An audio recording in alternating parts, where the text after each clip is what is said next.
Welcome to the BrickHaus of Art. I'm your host, Brick Astley. The purpose of this talk show is to highlight independent artists and their communities in Web3. Today's guest is none other than the GOAT himself, Trev El Viz. Thank you so much, Trev. I really appreciate your time talking about your art, Web3, and what we're cooking up in the BrickHaus of Art.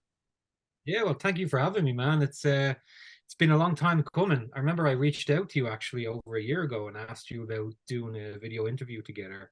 And I don't know if you remember, but it's only coming around now, so it's pretty awesome. I'm fortunate. Thank you. I'm inching like that inchworm in your animation, right? Oh, only a year. It was only a year. You calling me Yeah, out. It's like, hey, we talked about doing a video interview. It's been a year. I Where think last year, like, I don't know who this guy is. I'm not talking to him, and I think you just left me on red. So he's gonna rug me and just put a brick up as his face, right? He's not even gonna be a real person. I'm an AI. That's it. It's not even lizard people. It's AI you got to worry about.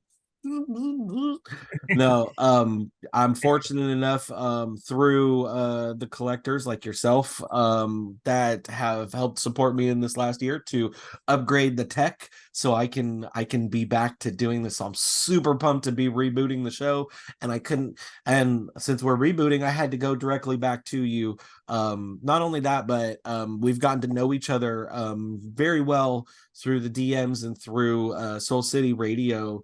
um Trev has been by my Yoda, my Gandalf, my my everything in learning how to illustrate, and I'm so very grateful. But this isn't about me. I want to talk more. I want to talk about you and your work, and I'm finally happy that this is finally coming through. I know yes, yes, you intimately, but do you want to give a rundown on who you are and for those that might be meeting you for the first time? yeah, sure. Well, if you don't know who I am, how dare you? My name is Trev El Viz. Well, I make art under the name Trev El Viz. I am from Ireland. I'm a visual artist. My background is in traditional art and freelance illustration. I did that for over 10 years. Before that, I was heavily involved in street art and graffiti. And now in 2023, I'm in the process of completely transitioning into Solana NFT because I believe NFTs and the blockchain is the future. I am hedging all my bets with Solana. I think it's the community. I think it's the blockchain.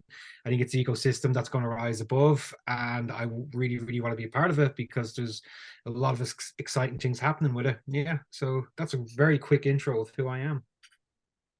I appreciate it. We're getting down to the brass tacks, and I appreciate you being here and getting to speak about it. I love your animations and your illustrations. You've been minting on Solana. What brought you to Solana and exchange art and just the Solana ecosystem as opposed to some of the other blockchains out there like ETH and Tezos? Yeah. Well, my first intro to NFTs was in 2020, and that was OpenSea and Ethereum. And at the time, like everyone else, I investigated NFTs. I wasn't quite sure if I wanted to be involved or not. I was still feeling it out. Again, having a lot of that negative bias that was in, the public around it being a scams, them being Ponzi schemes, and I kind of just circled it for a little bit and decided it wasn't for me. And about a year later, I was contacted by some friends who I'd worked with in doing some jobs in IRL commissions for art. And they were putting together a generative project. And they explained to me what a generative project was. They were putting it together on Ethereum. And they asked me if I would create all the traits for it. So they walked me hand in hand through everything about the ecosystem, the what generative projects meant, what blockchain was about, and then it made sense to me. And then I realized, okay, this is not a scam. This is actually really, really cool, and it's really interesting. And I did some work for them, and I was gun ho to get involved in NFTs, but when I looked at Ethereum, I wasn't quite sure about the environmental impact it was having. That was still something that stuck with me a little bit. Around this time, I was I was having some calls with Scotty, the coach, Scotty Russell, and I was talking to him about crypto because we had a mutual love of crypto. And I told him I wanted to get into Ethereum, but I felt like there were a few issues I had with it. And he said, dude, check out Solana. And I'd never heard Solana before.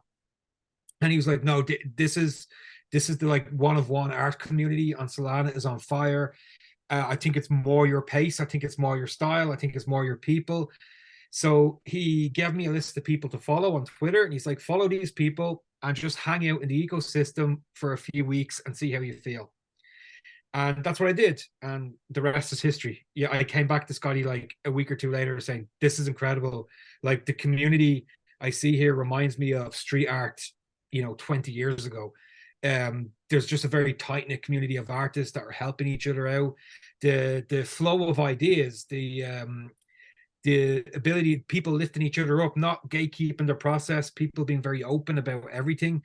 I just fell in love, and I've never looked at any other blockchain since. Now, I do believe we are going to go multi-chain, but for right now, yeah, I fell in love with Solana, and it's been my home ever since, and it's my home right now. We love Solana, and we love your mints. Your first collection there, Analog Nights. You minted there a year ago, and the first piece collected, Bob Morton's Revenge, was Scotty Russell. Yeah, he's awesome. He's like Scotty's like, not only is like he a coach to me, he's my number one fan as well. And he's one of my biggest cheerleaders in the space, and that's what I really, really like about working with Scotty, is that not only like is he a massive supporter of my work, he actually puts his money where his mouth is, and he's like, I want to be your first collector on the blockchain. I want to be your first ever NFT. I want to own it. And he's like, because I believe in you and I want to hold this. And it's, when you have someone like that behind you, talking to you like that, it does kind of really empower you to do a lot of cool stuff. So yeah, I owe a lot to being in Solana, and a lot of my success in Solana is working with Scotty and, listening to him and taking his advice, even though he gives out to me when I always do the opposite first before taking his advice. Oh yeah, Scotty's got all those slices of pizza to spread around for everybody, and if everybody just grabs a slice, we'll all get some of that salami pizza, right? Exactly. He's great with that. Analog Nights is chock full of 80s and 90s nostalgia in there. You're a child of the 80s and 90s. Did you grow up on a lot of this media, and has it influenced a lot of your artistic style? Yeah, 100%. I grew up in the 90s. Um, so a lot of Analog Nights is based around my teenage years. I never really set out to create a nostalgic collection. It was never what I was aiming for. I just wanted to document a time in my life, and I wanted to document my late teenage years. And I was a teenager in the late 90s, and I figured for my Genesis piece, it would be nice to, go back to the very beginning. And I was also transitioning out of doing more abstract work and back into more representational work. So I figured it's also like a rebirth. So let's start at the beginning. Let's start at where, art really came together for you. And that's when you were a teenager.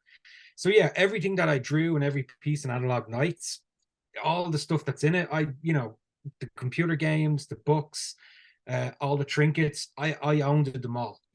I've had all that stuff, for real. And some of the scenes I tried to mirror my actual bedroom as close as I could get it.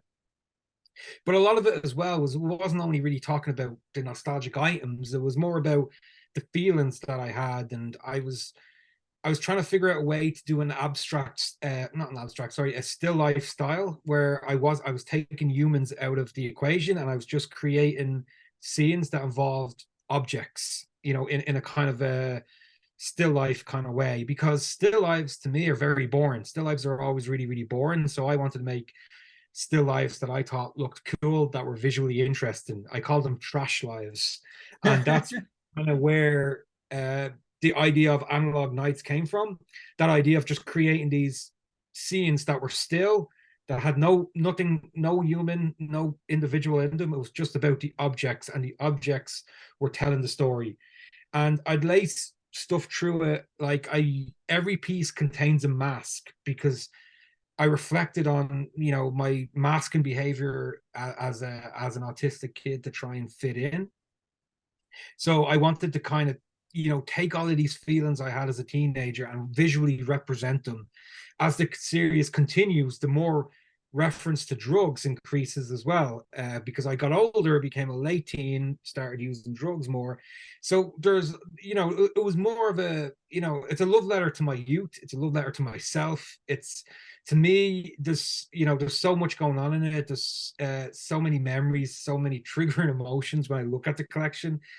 Um, yeah, and it's sometimes, and I know I never thought that nostalgia would be the thing that broke out. I always thought like the references, or the subtle references, to other things like drug use, or your mental health. I thought maybe they would be picked up on, but yeah, just people kind of ran with the whole nostalgia of it all, the nostalgic 90s, which was really cool as well. But yeah, I never really set out to create a nostalgic collection. I was really just creating a true Genesis collection where I'm starting from a teenager again, and I'm building it.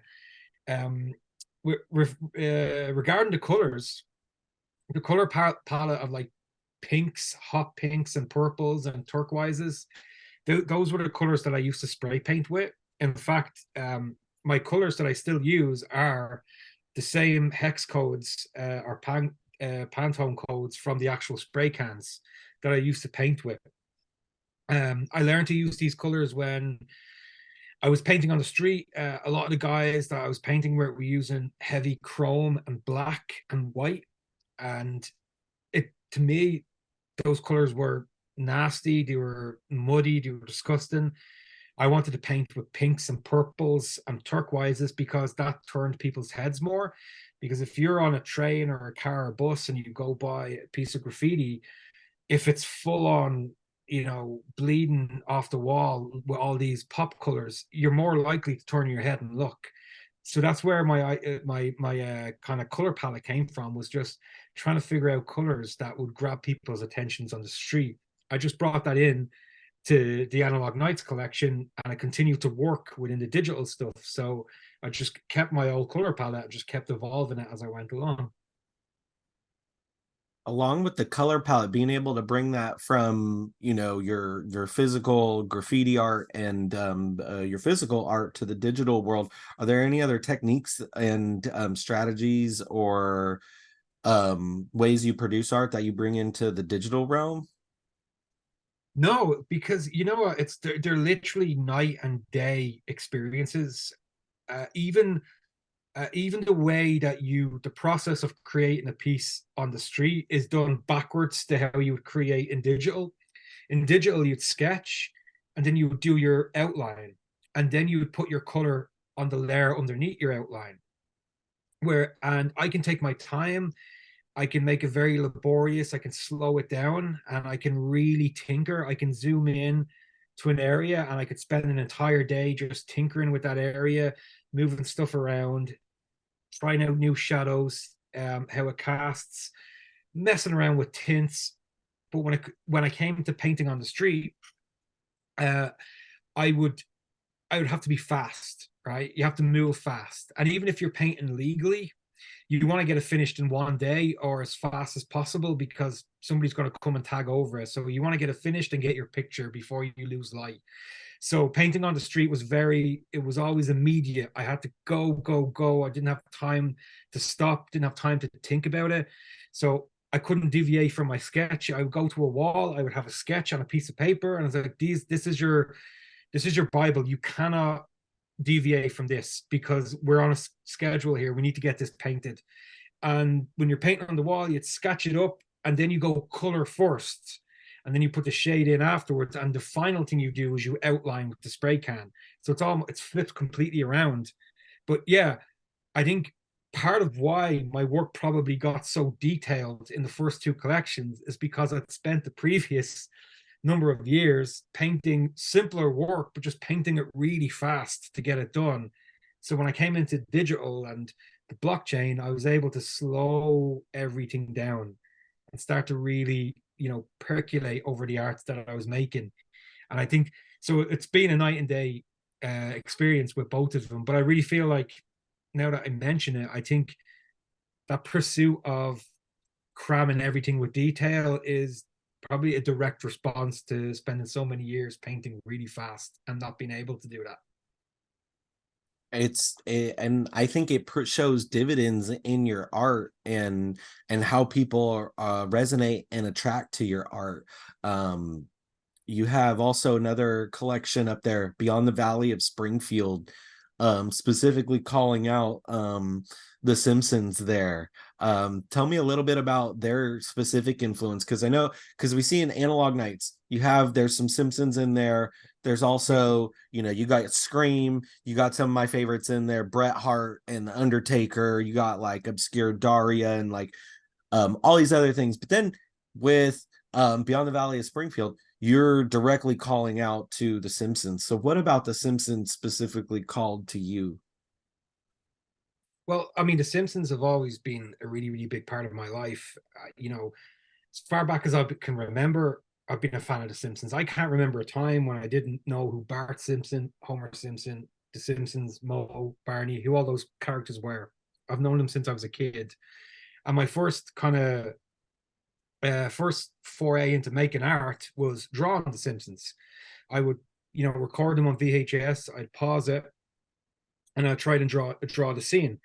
So, the Simpsons style, Matt Groening's style of illustrating is in the DNA of my style of drawing, because I've been referencing the Simpsons since I was a kid. Same with Beavis and Butthead, same with comic books as well. It all informs how I draw, So when I came to the next collection, I hadn't planned on doing it. I found the scene from The Simpsons really fascinating. It was a scene where Homer was lying on the bed and he was watching TV, but it was all the TV was the only object light in the room, so it was all cast in blue. And I just thought it was a beautiful scene, and it's like I really want to kind of do something with that. I want to, I want to reference that the same way I reference, say, Edward Hopper's paintings in some of my work. I wanted to reference this one Simpsons scene, and I created a piece that's called Gummy de Milo and the 25 milligram club. And I wasn't planning on doing anything with it. And as the days went by, I started to think about more ideas and premises from The Simpsons, and how could I retell them? And then I thought to myself, why don't I take exploitation movies, B movies, and horror movies that I really like, and then take these Simpsons scenes or iconography and just mash them together and see what happens, And I thought about it. I noodled over it for a day or two, and I sketched out 7 ideas. And then I set about for the next few months illustrating all of those 7 ideas. And my goal was, with Beyond the Valley of Springfield, was to just present a kind of lowbrow style zine that you'd pick up in a record store, and you'd flick through it and you'd say, oh man, it's bootleg Simpsons, So that's what I kind of wanted to do, because, and I think we talked about this before. Like, the Simpsons have such a rich history of bootleg of people bootlegging them. Mm-hmm. In fact, Matt Groening, the creator of The Simpsons, is a big fan of all things Simpsons bootleg, and all the memorabilia and all the merch that's in his office is all bootleg merch. It's not anything official. He's a big supporter of people who bootleg his work. And there's such a rich culture of Simpsons bootleg, whether it be the memes that you see on Instagram, whether it be the YouTube videos where people will remix episodes or try and re-edit stuff and give it new meaning, or the people who take the artwork and put it into different contexts. Like, I was just reading this today, the 100% unofficial Simpsons comic, where again it's by I forget the author's name, but it just takes it. He's just drawn. Was Simpsons. A Simpsons Doug funny there. Oh, that's Yeah, hilarious. yeah. Doug. I think I Doug. caught that off the glimpse there for a second and when flipping through. Yeah, but this. Yeah, there you go. That's Uh, hilarious. Here is it. Oh, But that's funny. it's that lowbrow art style and that bootleg culture of you're not trying to steal the work, you're paying homage to the work by reimagining it through your lens and through all the junk that's in your mind.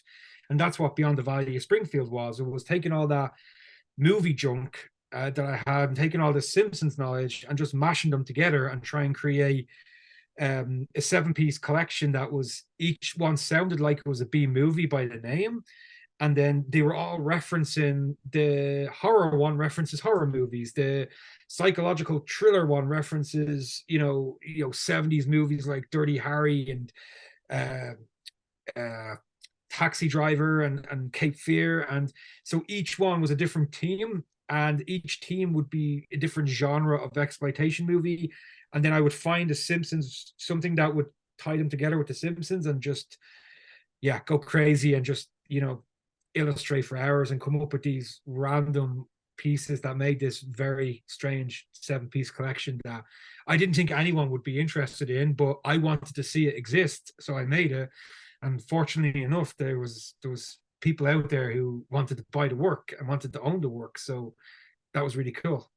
It's pretty incredible work. Is it Let's talk about it then. Is it surreal going? What's the feeling like going from in real life artist to you get your first piece there was, Bob Morton's Revenge sells for one soul to Scotty, and then forgive me if I'm wrong on this, but then you crush this all-time high at 80 soul with Digging Match and a jar. Can you tell me about like the feelings of like kind of like that progression, and do you feel that sense of accomplishment there? What is it like? Yeah, I mean, 100%. I when I first came to Solana, I talked to Scotty because I'd worked as a freelance illustrator, and the all the illustration I was doing was commercial illustration. It wasn't my style. It wasn't anything I liked. I would, if you needed illustrating done, I'd do it. What style you want it done? No problem, I'll do it. So that's how I make my money. So I wasn't really making anything that I would consider my art or something that I was in love with. And I'd had previous sales with physical paintings and selling work through galleries. So I was making money as an illustrator, and I had success before as an artist. But when I came to Web3, me and Scotty talked about it, and we're like, this is a whole new world. You have to put all that behind you, and you just start from the bottom. And when I put my first piece out, my first 4 pieces, they were buy nows at one sol, because I'm like, nobody knows who I am, nobody knows my previous work, and I just, I want to start with one sol, because I don't really care about the financial gain right now. All I care about is making the art that I truly want to make, creating the style, developing the style that is my authentic self. That's all I care about. So I don't mind if they don't sell.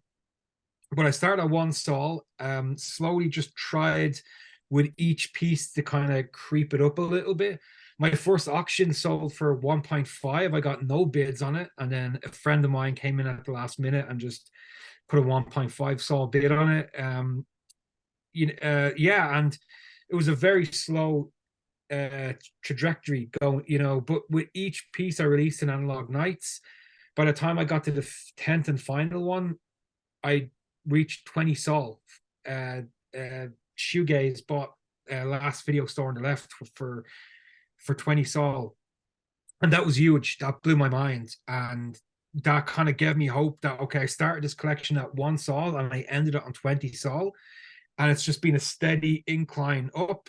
I'm taking my time. I don't think I'm entitled to anything. I'm not feeling, I'm not trying to rush the process. I'm not saying, why don't I have this, that. I'm like, just keep my head down. I'm staying in my own lane, and I'm just releasing this work. And slowly my audience grew a little bit bigger, and the price started to increase a little bit as more people bid on them. So yeah, by the time I got to selling the piece for 80 sol, it was just, it was crazy, because it meant more to me than a lot of the other work I've ever sold, even in real life, because now I'm selling my authentic artwork, and that's what has been wild being in Solana, is that I can say for the first time in my artistic life that I'm making the kind of work I've always wanted to make, and I'm making my authentic work, what's truly who I am.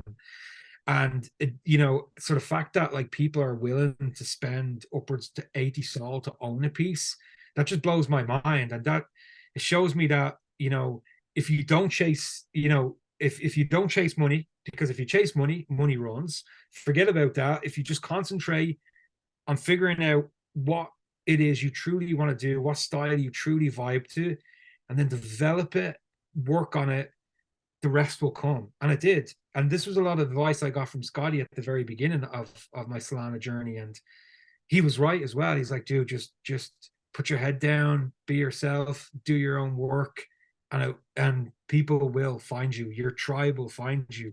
And I think that's what happened, is just slowly but surely more and more people that vibed to what I was doing, knew what I was referencing, kind of, get all my references, knew the kind of style that I was going for, like were comic book fans, that I started to find people that were vibing to it, which is really amazing. Because I think we talked before, is I tried to make lowbrow style art, this representational kind of cartoon lowbrow art before, and I painted it on canvas, and I was always rejected by galleries. They told me that this is not real art, you're an illustrator. I was rejected from 4 different art schools because I had applied to be a fine artist, and I'd bring in my portfolio, which would be these comic book strips I was doing, very similar to the art I do now. And they tell me this is not real art. Like, you're not a fine artist. You're an illustrator or you're a graphic designer. So to get to a point now where I can make the art that I truly believe is me, and see it sell for some of the prices that it sells for, it's proven all those people wrong, that no, this is art. It's my art. It's not graphic design or illustration. It is art. And these people out here are willing to put their hands in their pockets to own it, and they prop it up, and they're willing to spend money on it because they understand that and they appreciate it. That was truly life changing in a lot of ways, to finally have this art recognized as being art and not just something commercial.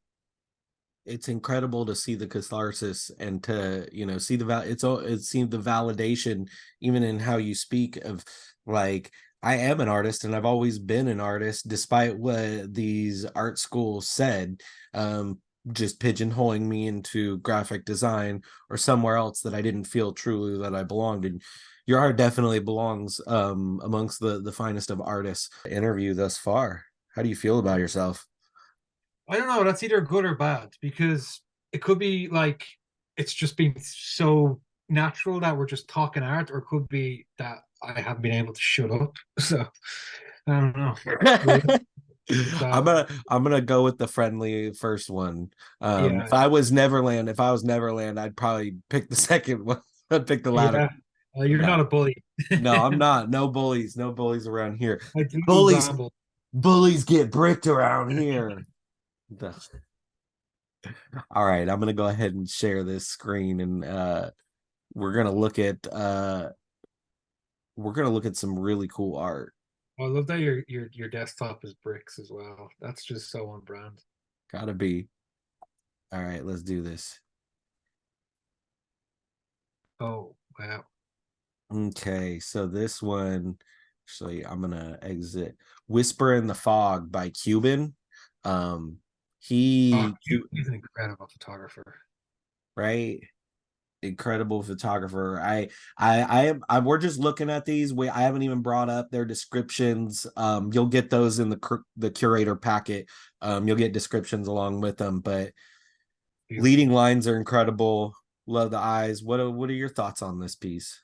Yeah, I mean, is it Just off it initial. looks like, yeah, it looks like it's film to me. It's, I don't know if it is or not, but it's so beautiful. It's so hazy. It's like, no, it's like the opening of like an 80s horror movie, like, kind of Stranger Things, or it's just so atmospheric. It's beautiful. I mean, Cuban's always really good at capturing atmosphere in his work. Have you noticed that? I mean, it's just Hmm.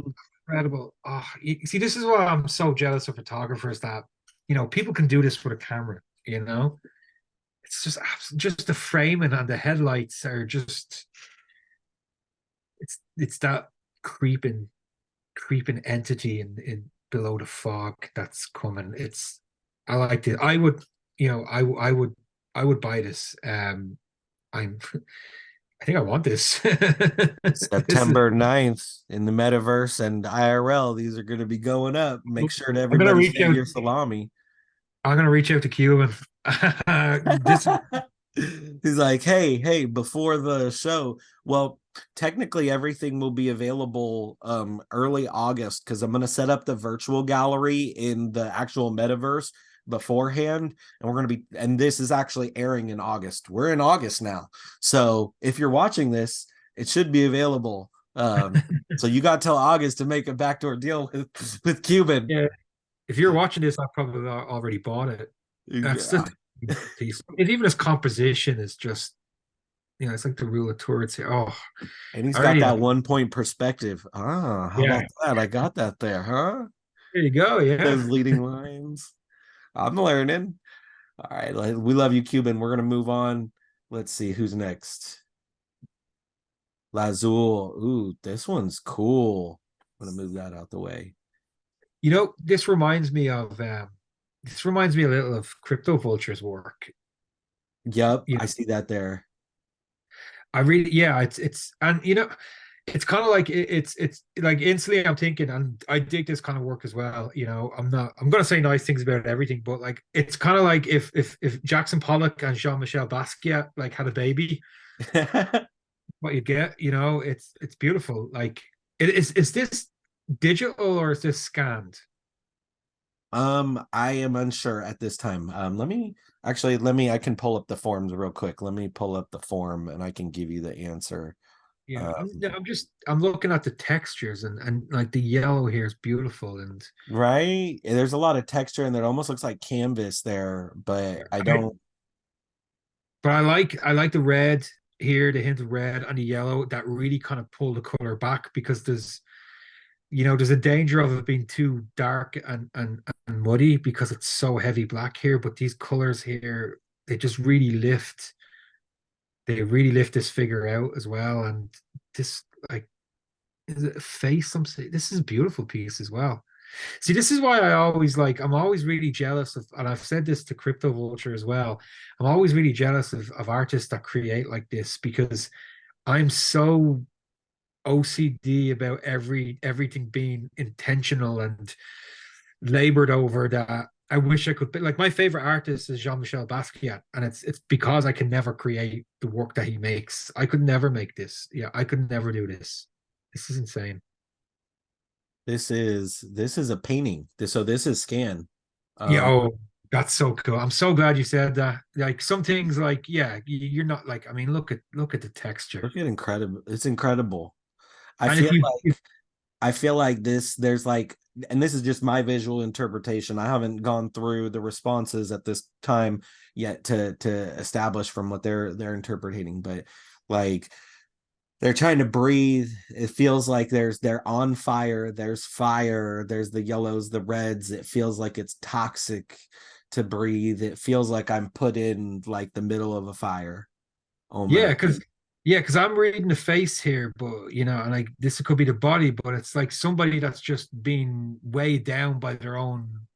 I'm projecting onto it now. I'm thinking this is somebody, like just mental health and your own mind and your anxiety, and but and then you see the bright colors um around the piece that are really setting it off, but this figure is really kind of void of any of those colors and it looks like it's almost torturous. Yeah, it's a beautiful piece. It's, Lazul. Um, And do you get the physical if you buy this NFT or I believe I would like to think so. I don't know. We'll have to talk to Lazul. I emailed everybody actually this morning, the morning that we recorded. So this is back in July, if you're watching this now. And so establishing all that contact just to make sure that everybody's involved. But this is incredible. We like the yeah, physicals with the digitals, and that's kind of what we're trying to do. There's another piece, there's a couple of physical pieces in here that are going to come with an actual physical piece that people have illustrated or painted. So there yeah. are going to be physicals. I can promise that. To the next one. Okay. Shanksy. Ooh, this one, I do know a little bit about the backstory on this one. This was the New York Hacker House recently when the Yeah. Canadian fires were going on, and this was the smoke Oh, yeah. outside. Yes. That was insane. I remember seeing photographs from New York, and it's just that amber glow in the sky was just beautiful, but at the same time, quite destructive, huh? It, you don't It's have to be in the forest to realize that it affects you too, right? This is yeah, like affecting. This is outside of New York Hacker House, right? So it's like bringing it home. I love that they literally went with it. Hey, there's a fire. You want to take a picture? it's and you know what's cool thing about this picture is it's aesthetically pleasing. You know, you can look at it and like when you look at the framing of the building and how you know what's the word I'm looking for? Like how straight the lines of the building are, right? Even if like just everything, it's just aesthetically it's pleasing to look at, but it's when you think about what you're actually looking at is something incredibly destructive. Like, you know, it's climate change. It's our planet dying, you know, and Mm-hmm. it's been captured in such beautiful form. It's yeah, I mean, shit, yeah, it's when you know when you really think about that, it's I mean, it is a piece of beautiful art that has captured something quite horrible in a very Beautiful beautiful way. destruction. Yeah, Really great. appreciate this entry, Shanks. I think we know who this is. This is pretty iconic work. Yeah, I mean, I come on. I mean, like at this stage, like who doesn't know what a Neverland photograph looks like? You know, her style is just on point. It's I don't know. It's just it's always something with what I find. It's always something that doesn't belong somewhere in her photography. You know. I Yeah, mean, it's a you know, it's that like photographing the mundane in an unusual place. Yeah, I think. Yeah, I think for my money, Neverland's one of probably in the top 5 photographers on Solana. I think her work is just beautiful. I think this series that she does, the kind of heavy contrasted black and white stuff, are just so beautiful. Just I mean, look the looking at like the deep black as it like fades into, we start to see the detail of the flowers and you know the bracelet on the wrist, and I mean that's just beautiful. Yeah, yeah, it's just seamlessly. It's just and then just the bright whites and the way she's broken up the canvas, like the 2/3 of it in shadow and then just bright light. It's just visually beautiful, huh? I mean, and then that's not even talking about what the actual subject matter is and what she's trying to say in this piece. But yeah, she's got an eye.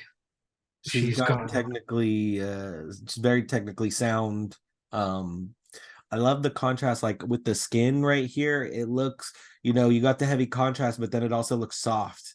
And you got this Yeah, masculine guy that's like in this soft position against the flowers, and it's very well balanced between light and dark.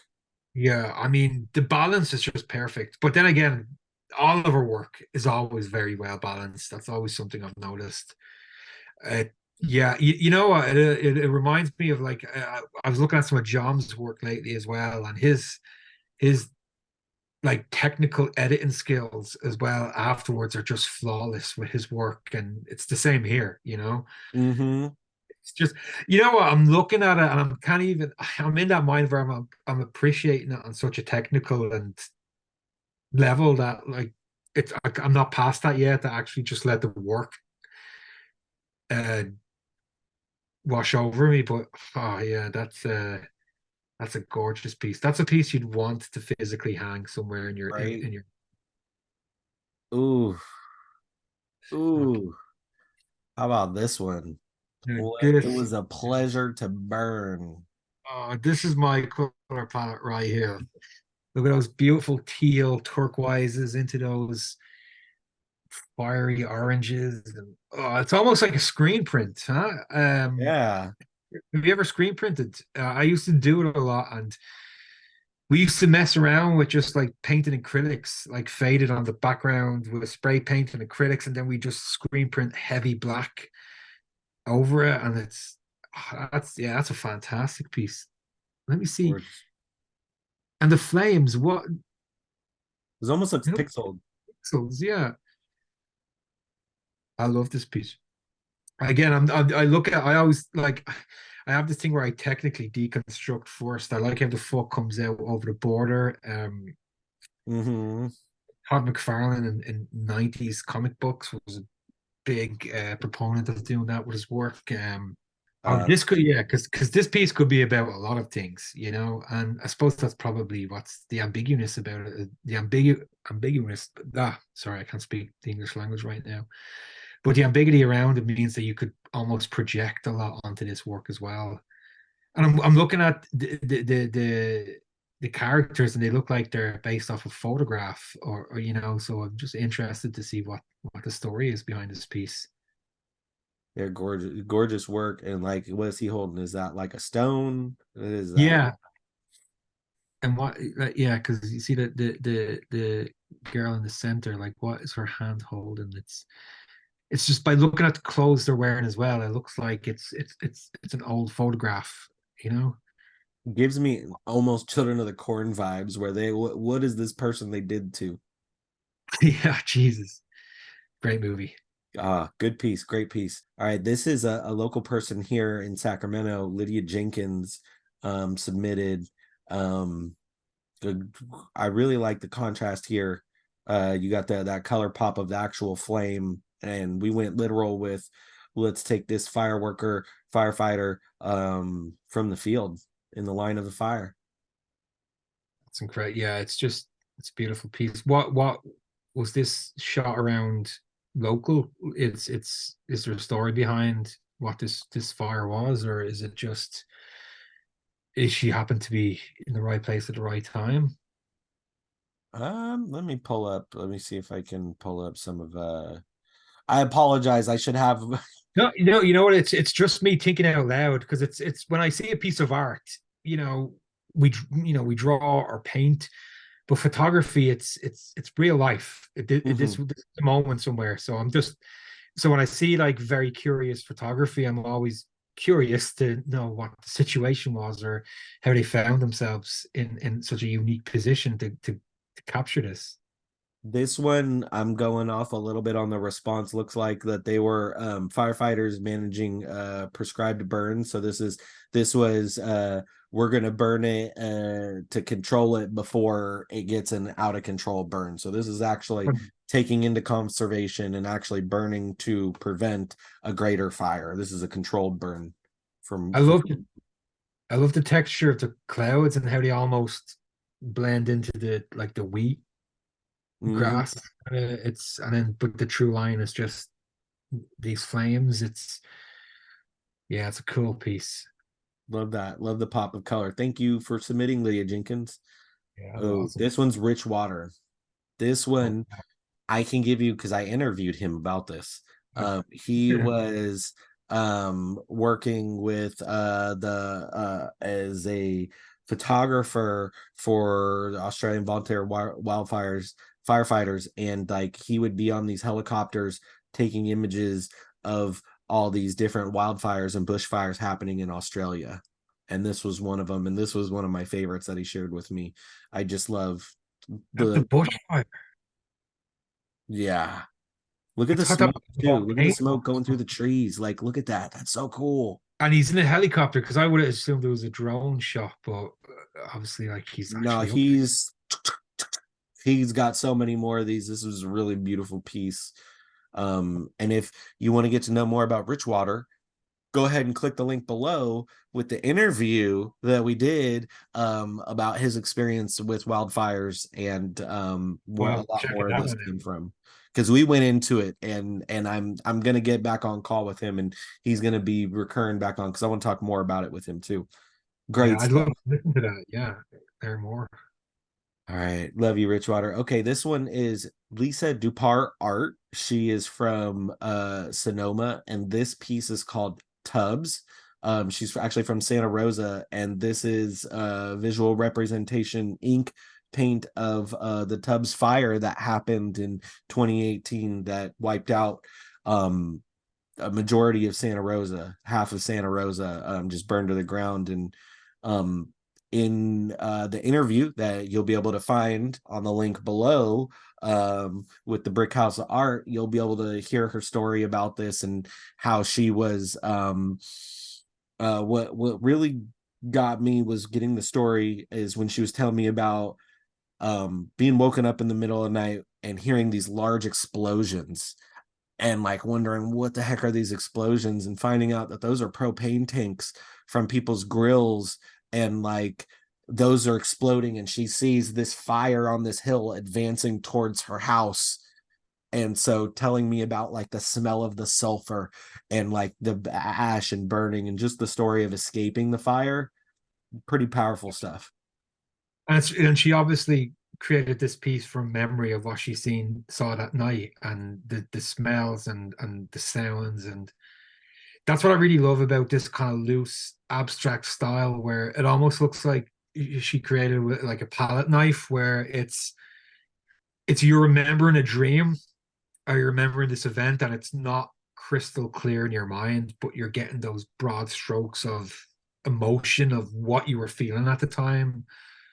This is a gorgeous piece, and it's that thing of like once you know what like an individual, a person went through, and what they're trying to represent in the art, it just elevates it so much, doesn't it?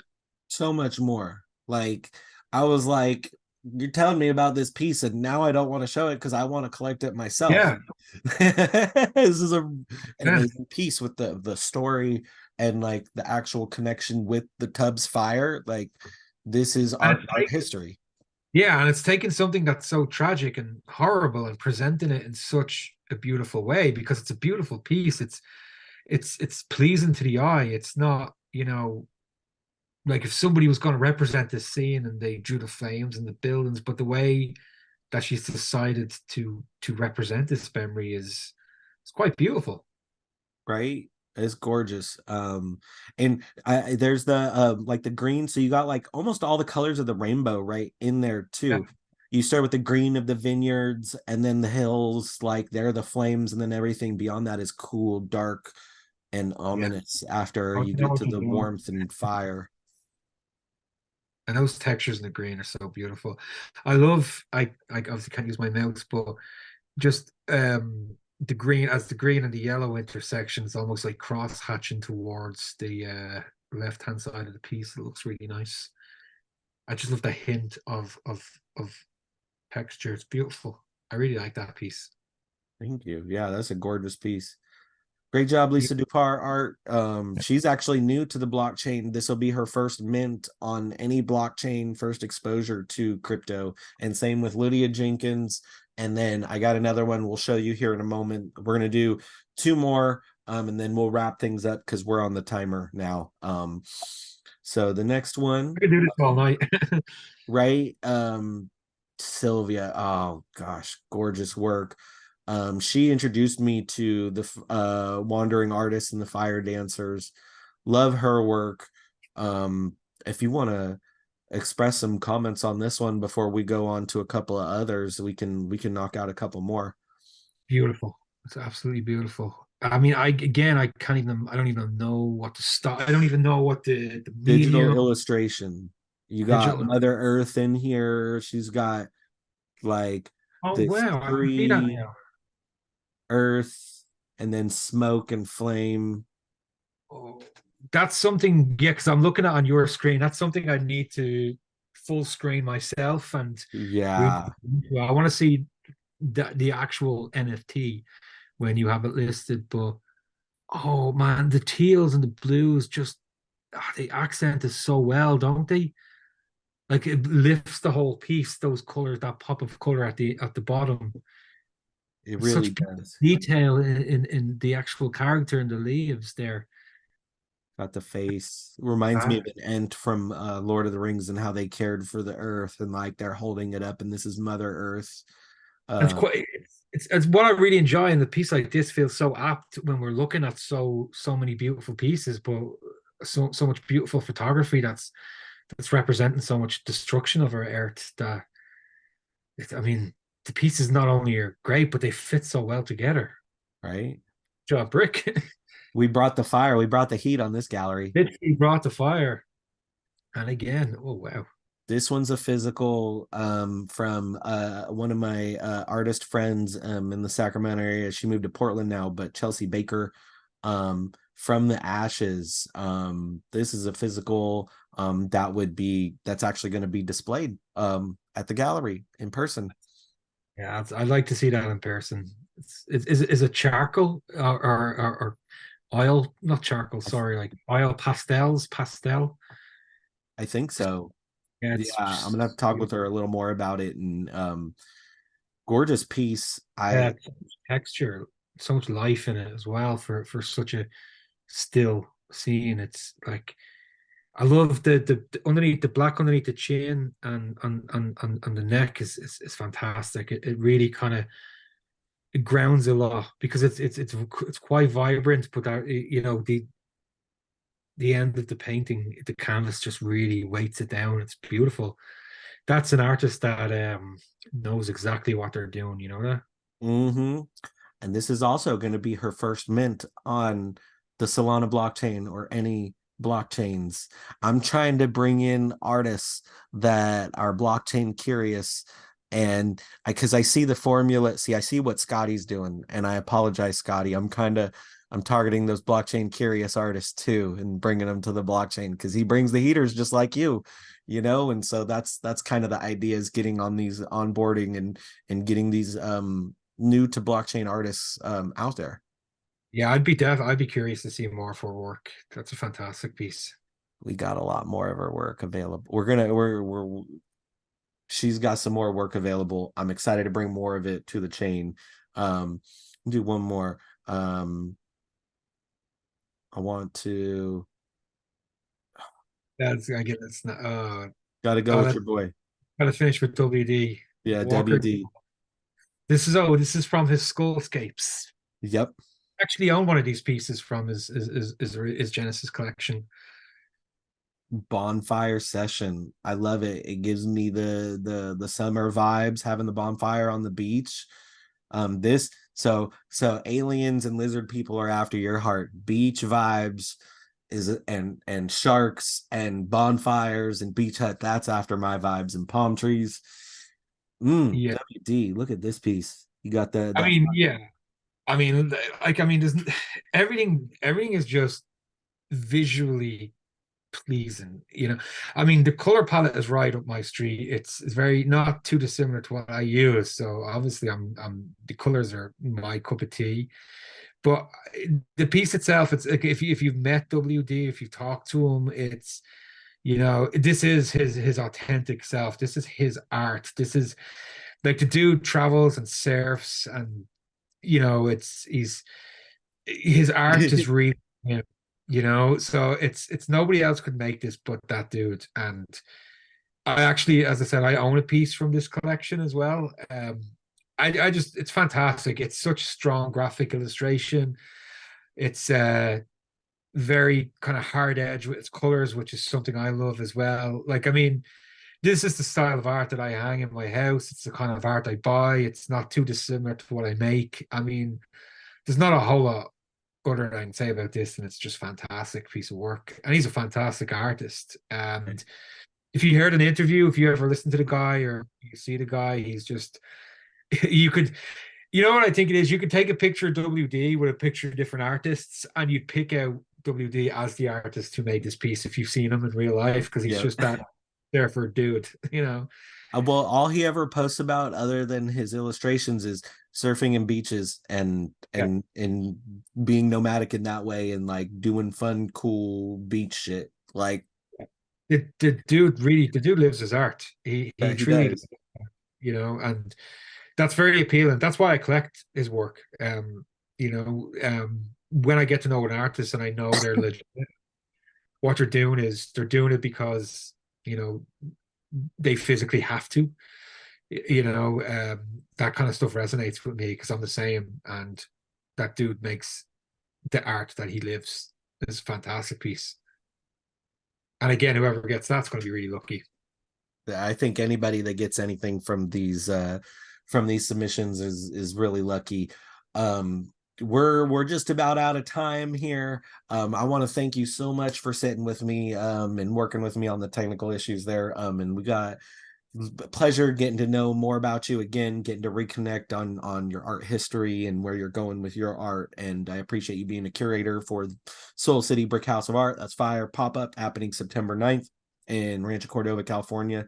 Do you have any final thoughts on before we wrap things up on some of that art and anything you wanted to say? Yeah, I want to just again extend my appreciation for having me on. It's been a pleasure. It's actually my first video Web3 interview, so I'm very glad it was with you, Brick.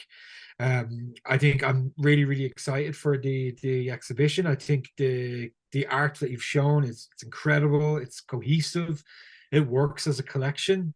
Um, it's it's really it's exciting. It's exciting to see what's coming to Solana. It's exciting to see these new artists bringing their voices to the chain. Um, I think it's fantastic. I've got a smile on my face because I just looked at a lot of great art, and I'm really excited to be a part of this exhibition and to help curate it. Uh, I'm really, really excited. Again, I appreciate your time. I appreciate you extending the invite to me. Again, my DMs are always open. If anyone wants to chat, if anyone needs advice or just wants to chat, needs help on anything, let me know.